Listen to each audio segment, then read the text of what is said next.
Hello, and welcome back to the Fiction Author Business School podcast. We are going to do some more character exploration today, and we're going to talk about a question that I've gotten a few times about why characters sometimes won't cooperate when you're trying to plot.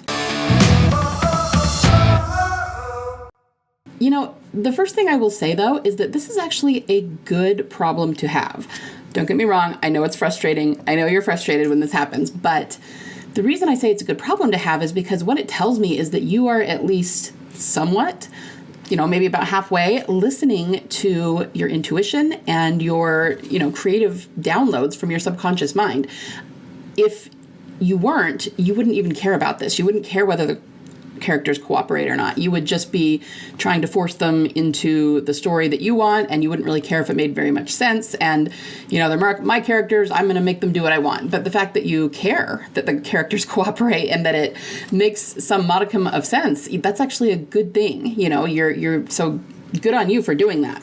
But I do recognize that it is also frustrating and you don't know how to fix it. So we're going to talk about what you need to do in order to get that fixed today. But first, let's talk about a few different ways that this could show up, right?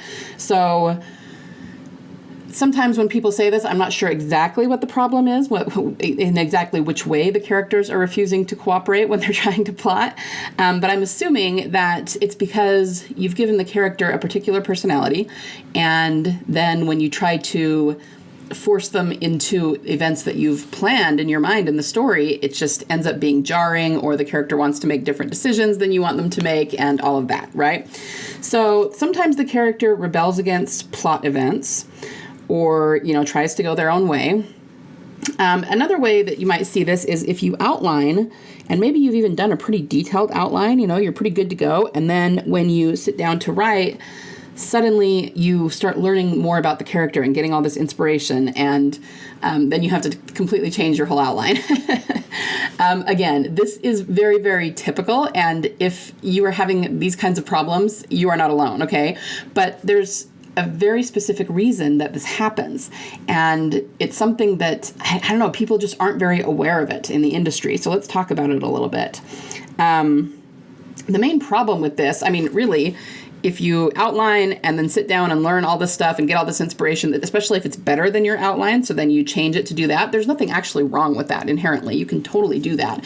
And certainly if you come up with stuff that serve your story better, then I would be all for that. But the main problem, as with all pantsing, is that it's very, very time consuming, and you end up wasting a lot of energy and sometimes a lot of words, and I don't want that for you. I want you to be able to be as efficient as possible, because we all already know that writing is very time consuming, and we don't want to make it more time consuming than it already is, okay? So what I would say is that this happens really for one of two reasons, and for most people it's probably a little bit of both. It's probably a mixture. The first one is simply that when you're doing your outline, you are creating your outline mostly from your logical mind and not from your creative mind. Now, if anyone's listened to me very long, you've probably heard me talk about this, but we're going to talk about it more in the upcoming workshop. Basically, you need to be intentionally harnessing your subconscious creativity. And what that means is that you need to be relying completely on your right side of your brain, right? Your creative side, rather than your logical side. And most of you are pretty right-brained anyway, otherwise you wouldn't be creatives, you wouldn't be authors. But I don't think most of us, we don't realize how much we go back and forth between the right and the left brain.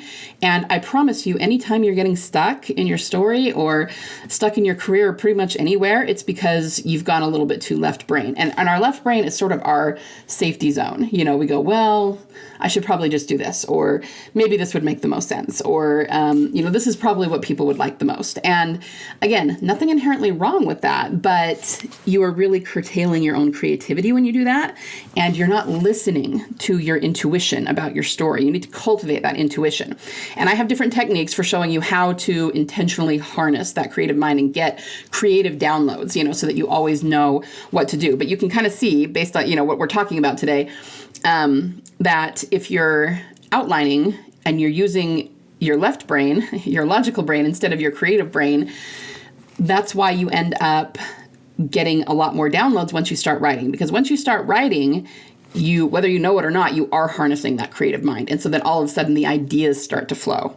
And the trick here is that when it comes to outlining and what you see someone doing outwardly, there doesn't seem to be much difference. So you could have two different people who are outlining, and one of them uses their logical mind and ends up having to scrap that outline later because once they start writing, everything changes. And the other one knows how to outline with their creative mind, so they don't have to scrap it, and they already know all of this stuff about their character before they start writing, right? But outwardly, the process looks exactly the same. It's still just outlining, right? So it's really, my point is, it's a very intellectual process, or maybe that's not even the right word. It's a very inner process. It's not something you can really see outwardly, and you just have to know how to do it. It's actually pretty simple. It's not like this terrible brain-bending, math equation that's going to kill your mind. No, it's very simple. You just have to know how to do it, and you have to do it intentionally. So that's one of the things. And this is, I've said this before too, but this is why pantsers actually do have a creative leg up on outliners. And that's actually a difficult thing for me to admit because I've always been a hardcore outliner.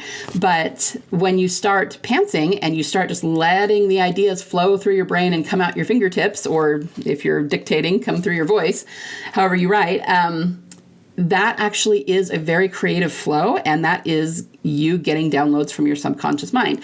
And so in terms of understanding how to harness that creativity, pantsers actually are already doing that, where very often outliners are not. But there are still things to be learned.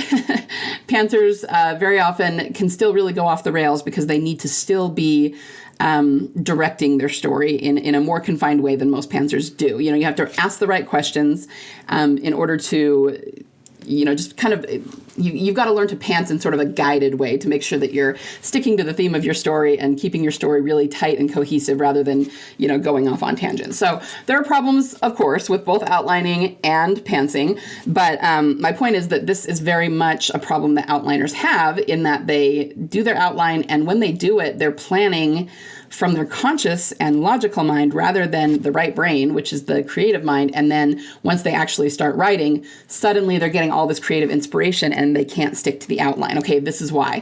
But I can teach you how to create your outline from the creative brain so this doesn't happen. All right, so that's the first reason. It's just creating the outline from the conscious mind instead of the subconscious mind. The second reason this happens is probably because you don't know your characters well enough yet. You can plan, honestly, guys, most outliners plan plot events, right? And again, nothing wrong with that, but most of them don't plan the internal very well. And again, it's understandable why you do that. Like, that's just the way that we see stories. The first thing that comes to mind is what's going to happen in the story. But if you plan the plot events and don't do any planning about who the character actually is, then when you plop them down into the plot, they're going to end up making decisions that you never accounted for, right? So much like what we talked about last week, if you haven't listened to that episode, it's 231, and I talk about whether it's possible to overdo character development or not. So we're going to talk about a couple of the same things and a couple of new things. In order to make sure this doesn't happen, you need to make sure that you plan for your characters. I'm sure most of you are planning for your plot, but you need to plan the internal. Who is your character actually? Now, let me give you an example to kind of let this percolate in your brain a little bit. I like to use my house examples. So let's say you're building a house and you decide not to really plan anything because you know pretty well what you need to do to build the house, and you know pretty much everything you're going to need and where everything goes. So you're just going to get started and you will deal with any problems as they come up. And that seems like a pretty good idea to you. So in the kitchen, let's say in particular, you get it mostly built, you get everything put in, and then you go over to the kitchen sink and you turn on the tap and no water comes out. And you're going, hey, why is there no water here? Well, a more wise house builder would probably look at you and say, well, did you install the plumbing? And you realize at that point you never planned for the plumbing. Now, of course, at that point, you could stop what you're doing and go get the plumbing in because this is exactly what you wanted. You said you would deal with problems as they arose, and here's a problem. You got to get that plumbing in. And there's nothing actually wrong with that, like morally or anything, but you just wasted a lot of time and effort, and you're probably going to have to rip out parts of the house in order to get that plumbing in now. And yeah, you can do it. You have to if you want the house to be functional, but wouldn't it have been a lot easier to plan in advance and get the plumbing in, for lack of a better term, on the ground floor, like before you built everything else around it? You would have saved yourself a lot of time and a lot of money and a lot of headache. and you wouldn't be in this position now, right? Well, characters are exactly the same way. You need to plan beforehand. Before you start writing, you need to ask yourself, what do I need to put into place to get the outcome that I want? So again, going back to what I said at the beginning, if we're talking about you have a particular plot in mind, certain plot events, a particular scene you're writing toward, maybe a particular ending, and then your characters are not cooperating to get you to that thing you have in mind, what you need to ask at the beginning is, what kind of character do I need to create so that they will make those decisions, so that when I get to that scene, they'll do what I want them to do, and it's the only thing they could possibly have done because I've engineered them that way. It needs to be logical. Your outcome, every scene in your book, your ending, all of it needs to feel like fate, like there could never have been any other way that it went, okay? But that's only going to happen if you know your character well enough to engineer them so that they make the right decisions to get you to that point, right? So the next question then is, what do we need to know? What do we need to plan about our character so that we can do that, so that we can engineer them to make the right decisions, right? Well, there are 5 things, and 2 of them we actually talked about last week, but the other 3 are new. The first one is their wound and backstory. So again, I went into more detail about this last week, but it just means that you need to understand who they are, what they've been through, what they believe as the story begins. So you need to plan what that character wound is and what their backstory is. Even if you're not using it in the novel, even if the reader is never going to see it, you need to know what that is, because so much of our past informs who we are today and the decisions we make and the things we think, right? The second thing, number 2, is that you need to learn their limiting belief. This is sometimes called the lie the character believes, although when I teach it, it's much deeper and more detailed than just the lie the character believes. But to put it in a simple way, you need to understand the limiting belief that came from their character wound, right? So the wound is something that happened in the past that created some sort of misguided belief in them. And you need to understand what that belief is. It generally ties in sort of an inverse way to your theme. The reason that it's so important for you to understand this is that, number 1, it really informs your entire internal character arc, and the transformation that happens in the climactic moment will be them either overcoming this belief or, surrendering to it completely, just depending on what kind of story you're writing. But knowing their limiting belief is the biggest thing that's going to determine their actions, their decisions, and their reactions in any situation you put them into. So that's why it's so important for you to know that. And as long as you know that, that's probably the single most important thing that you need to know in order to engineer them to get to the point you want them to get to. Okay? So those are the first 2. The next 3 are more... Well, the next 2, I guess, are a little bit more tangible in the story. It is their personality and their voice. Yes, I know that neither of those things are terribly tangible, but we will actually see those in a big way in the story.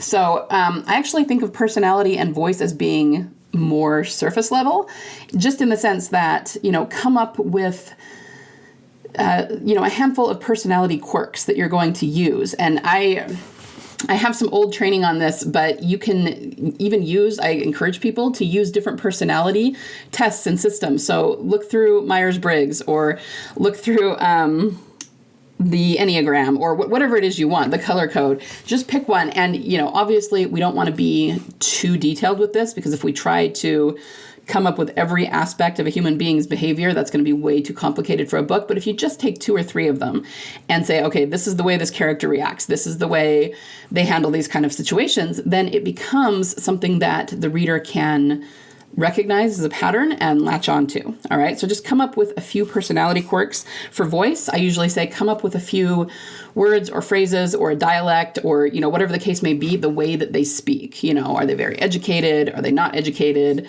And just craft the voice as we will hear it in the story, right? So those 2 things also help us to know what they will say, what they will do, and a lot of their decisions. And number 5, the last thing, is that you need to map out the cause and effect. So you need to go through each of your scenes. And the funny thing about this is that so many people try to do this on a plot level, and there is a plot level that you can do it on. Certainly, events that happen early in the story need to be affecting events that happen afterwards. So sure.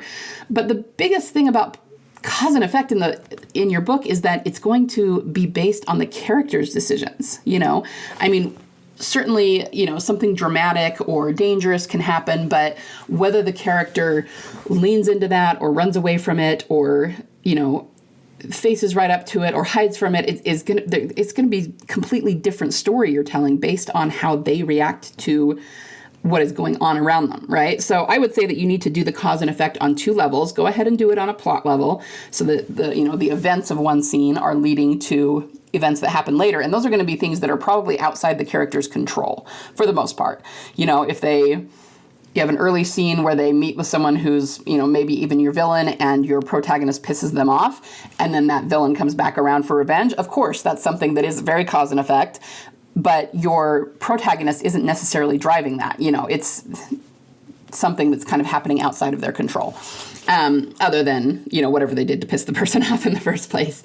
But the cause and effect needs to be done on a second level, on a deeper level, which is the character's decisions and reactions and how they drive the plot forward, and how they react to things happening to them drives the plot forward. And once you have both of those, you can really braid them together and intertwine them and have a really effective cause and effect dynamic in your story. And the great thing about that is you can figure out exactly where you went wrong. So once again, if you're, writing toward a particular scene or a particular ending and you get there and you go, oh, the character would not do this. This doesn't make sense. You can backtrack, figure out exactly where you went wrong, and you can fix it so that you always know exactly what the character needs to be thinking and feeling and how they need to be reacting in order to get you to that scene you want to get to. All right. So let's recap those one more time. The things that you need to figure out. You need to figure out their wound and backstory. You need to figure out the limiting belief that comes from that wound and backstory. That's number 2.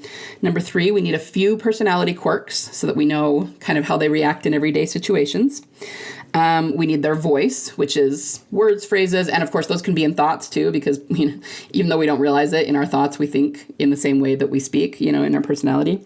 And 5, you need to do 2 levels of cause and effect. The first on a plot level and the second on an emotional or spiritual level for the character. Okay. And if you do that, I'm not saying that you're never going to have characters rebel again or that they might be a little bit uncooperative, but at this point, if you know how to go through and do this, it's very easy to fix. You can figure out, exactly what you need to do to get to where you want to be with that story. All right. So I hope this was helpful. Once again, remember that I am teaching a free character workshop at the end of this month. It runs July 29th through August 2nd, but it's only going to be on 4 of those days. I'm taking one of them off. And it's free. You just got to register for it. And we're going to talk about characters. The workshop is called How to Write Characters That Jump Off the Page Without Guessing, Being Cliche, or Beating Your Head Against the Wall. And I'm specifically going to be talking about more of this. I'm going to talk about the character wound. I'm going to talk about how to figure this out. We're going to go into a lot of detail, really deep dive into these things so that you know exactly how to create a character that will be very, very compelling and very, very memorable for your audience. And the great thing is, I think there's a little bit of a fear that if you make your character too specific, they will do less of what you want and you won't be able to control them as much in the narrative. And I suppose that could be true if you don't understand the reasons behind their behavior. But I'm going to teach you the psychology of these characters and how you can create that psychology. And once you understand that, you can manipulate it any way you want. And I don't mean that in a negative way. You can tell whatever story you want because you can engineer your characters to be able to tell the story that you want them to tell. And on the flip side, if you're just someone who prefers to let the character tell whatever story they want, then so much the better, because you can create these really deep, rich characters, and that will only make the story that you're allowing them to tell you that much deeper and richer. So it works either way. Okay? So if you're interested in coming to that workshop, I would love to see you. I will put the sign-up link for it in the show notes. Once again, it's called How to Write Characters That Jump Off the Page Without Guessing, Being Cliche, or Beating Your Head Against the Wall. So let's stop beating our heads against the wall. And yeah, I just hope to see you there. In the meantime, everyone have a wonderful week of writing. Get out there and write some characters that are going to tell some amazing stories, okay? And I will be back next week. Bye, guys.